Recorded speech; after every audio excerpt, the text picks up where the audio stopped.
Welcome guys. जैसे कि हम सोल्व कर रहे थे एनिमल हस्बेंड्री से पूछने वाले कुछ इंपॉर्टेंट पॉइंट्स के बारे में, तो जिसका पार्ट नंबर सेकंड आज हम क्लियर करेंगे। पार्ट फर्स्ट हमने मॉर्निंग क्लास में क्लियर कर लिया था। ओके, तो अगर आपने वो पार्ट नहीं देखा है तो आई बटन या फिर आप प्ले लिस्ट चेकआउट कर सकते हो, वहाँ पर आपको देखने को मिल जाएगा। इसके साथ साथ याद रखिएगा, इस वीडियो को आपको एक बार पूरा ज़रूर देख लेना है। क्यों? क्योंकि याद रखिए, अगर आपने इस वीडियो को पूरा देखा तो आपकी सभी डाउट है, सभी क्वेश्चन से वीडियो के साथ ही कवर हो जाएंगे। ठीक है, चलिए फिर बिना कोई टाइम वेस्ट किए आज की क्लास को स्टार्ट करते हैं। तो सबसे पहले हम जानेंगे कि गाय के खीस में प्रोटीन की मात्रा कितनी होती है। तो अब यहाँ पर याद रखिए, एक वर्ड यहाँ पर आपको दिया गया है खीस। क्या आप जानते हो कि खीस होता क्या है? खीस, जिसका इंग्लिश वर्ड क्या होता है? कोलेस्ट्रम।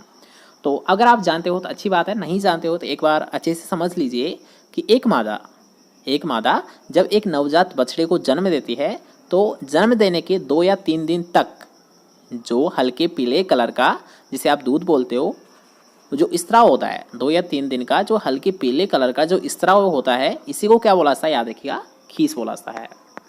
अब यहाँ पर हम कलर की बात नहीं कर रहे हैं, ठीक है, कलर की हम बात नहीं कर रहे, बल्कि जो हल्के पीले कलर का जो स्त्राव होता है उसे क्या बोला जाता है? याद रखिएगा, खीस बोला जाता है। लेकिन अगर हम बात करते हैं, जैसे कि मान लीजिए खीस, तो सबसे ज़्यादा याद रखिएगा, इससे मुख्यतः 2 या 3 क्वेश्चन आपसे पूछे जाते हैं। फर्स्ट क्वेश्चन सबसे ज़्यादा पूछा जाता है कि जो खीस है, याद रखिएगा, ये बछड़े को कितना पिलाया जाता है, कितना पिलाया जाता है। तो याद रखिएगा, बछड़े के शरीर भार का कितना हिस्सा? 10वां हिस्सा। ठीक है, बछड़े का जितना भी वेट है उसका 10% हिस्सा क्या होता है? याद रखिएगा, उसे खीस पिलाया जाता है। सेकेंड पॉइंट याद रखिएगा कि खीस क्यों पिलाया जाता है, इसका कारण क्या होता है, इसको पिलाने का मुख्य उद्देश्य क्या होता है? तो इसको पिलाने का मुख्य उद्देश्य होता है, याद रखिएगा, रोग प्रतिरोधक क्षमता को विकसित करना। ठीक है, दूसरा पॉइंट आपको क्लियर होता है। थर्ड पॉइंट है कि इसमें प्रोटीन की मात्रा कितनी होती है। तो याद रखिएगा, गाय के खीस में प्रोटीन की मात्रा ये होती है 17.5%। और अगर आपसे पूछता है भैंस के खीस में कितनी मात्रा में पाई जाती है प्रोटीन, तो आपको याद रखिएगा 21.4%। दोनों को याद रखिएगा, दोनों ही आपको, जो आपकी रिसेंटली जो एग्जाम हुई थी उसमें एक क्वेश्चन पूछा गया है कि गाय के खीस में प्रोटीन की मात्रा कितनी होती है, तो 17.5% है। और अगर आपसे पूछता है, याद रखिएगा, भैंस के खीस में, तो ये होती है 21.4%। ठीक है, आसानी से याद रख पाओगे, कोई दिक्कत नहीं है। तो नेक्स्ट क्वेश्चन की हम बात करेंगे, जिसमें आपसे पूछा है दूध में उपस्थित कुल प्रोटीन को कितना परसेंट भाग, कुल प्रोटीन का कितना परसेंट भाग केसिन के रूप में पाया जाता है। तो ये पाया से याद रखिएगा 80% भाग। नेक्स्ट क्वेश्चन की हम बात करेंगे, जिसमें आपसे पूछा गया है कि दूध का सबसे ज़्यादा परिवर्तनशील अवयव कौन सा होता है। तो वो होता है, याद रखिएगा, वसा। और सबसे कम परिवर्तनशील अवयव वो होता है, याद रखिएगा, लैक्टोज। याद रखिए, इन दोनों को भी आप ज़रूर नोट कर ले, क्योंकि याद रखिए इन दोनों से भी आपको एक ना एक क्वेश्चन पक्का मिल जाता है। और जो सबसे ज़्यादा पूछा जाता है, याद रखिए, ये पूछा जाता है कि दूध का सबसे ज़्यादा परिवर्तनशील अवयव कौन सा होता है। तो होता है, याद रखिएगा, फैट या वसा होती है। अब याद रखिएगा, इसका अंदाज़ा तो आप ऐसे ही लगा सकते हो कि मान लीजिए जब आप डेयरी पे जाते हो, यहाँ पर कुछ स्टूडेंट ऐसे भी होते होंगे जो कि डेयरी पे जाते होंगे, तो आपको ये पता चल जाता होगा कि डेयरी, याद रखिएगा, जब डेयरी पे आप जाते हो दूध बेचने, तो क्या होता है, उसका मूल्य निर्धारण किया जाता है वसा के आधार पर। ठीक है, दूध का जो मूल्य दिया जाता है डेयरी पर, ये दिया जाता है उसमें कितनी % फैट है उसके अकॉर्डिंग। तो अब याद रखिएगा, आपका डेली का सेम नहीं रहता होगा, आपने नोटिस किया होगा, याद रखिएगा, कि जो फैट है ये डेली की सेम नहीं रहती, कभी कुछ कम होगी तो कभी कुछ ज़्यादा होगी।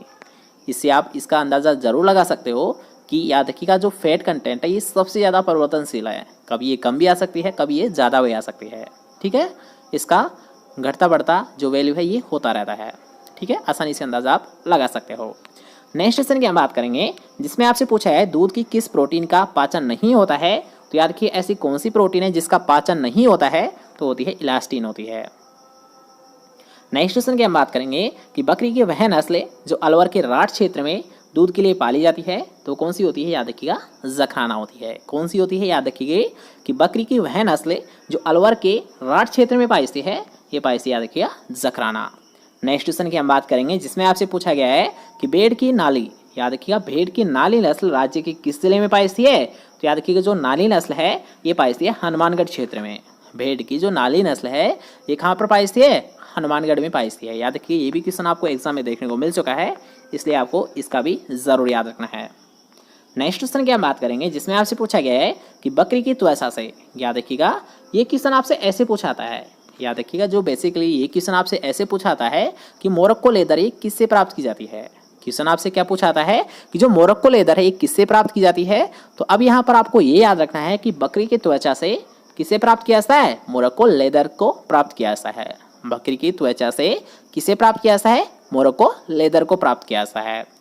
नेक्स्ट क्वेश्चन की हम बात करेंगे जिसमें आपसे पूछा गया है, याद रखिएगा कि भैंस, भेड़, बकरी के दूध में वसा रहित ठोस पदार्थ मतलब SNF।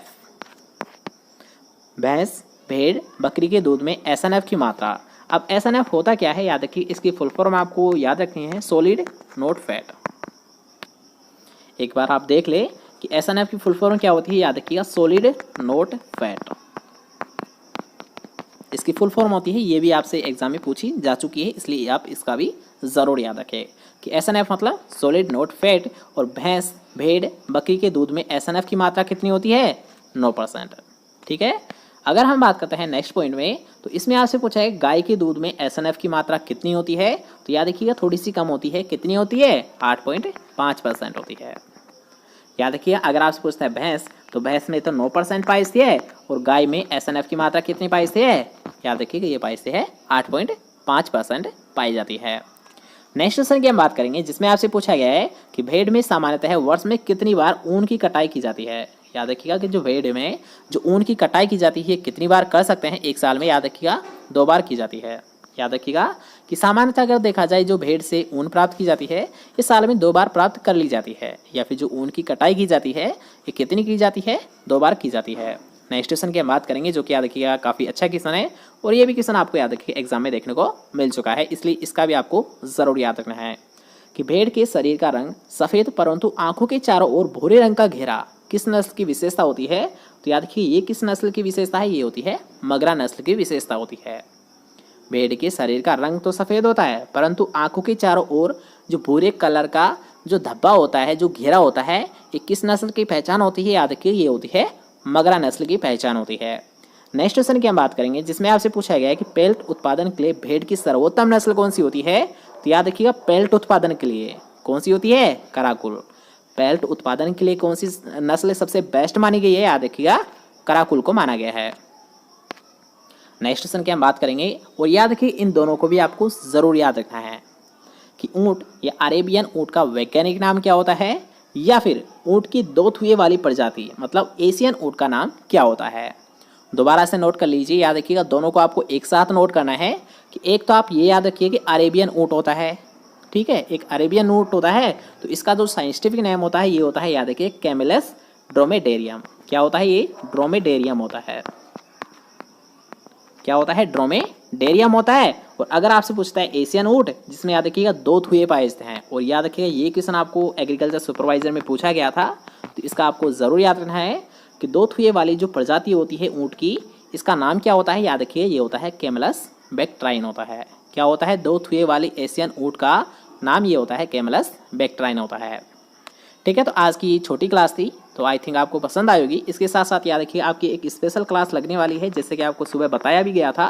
तो ये हमारे सेकंड चैनल एग्री बाय दीपक सर पर लगेगी, तो सभी को प्रेजेंट हो जाना है 9 बजे हमारे सेकंड चैनल पर। अगर जिसने सब्सक्राइब नहीं किया है तो लिंक मैं आपको नीचे दे रहा हूँ, मतलब डिस्क्रिप्शन में दे रहा हूँ, वहाँ से जाइए, चैनल को सब्सक्राइब कीजिए और 9 बजे आपको सभी को प्रेजेंट हो जाना है। आपकी एक स्पेशल क्लास होने वाली है एग्रोनॉमी की, ठीक है, एग्रोनॉमी की स्पेशल क्लास लगेगी, इसलिए आपको सभी को प्रेजेंट हो जाना है 9 बजे। ओके, तो फिर मिलते हैं नेक्स्ट क्लास के साथ, जब तक ले जय हिंद, जय बाय, टेक केयर।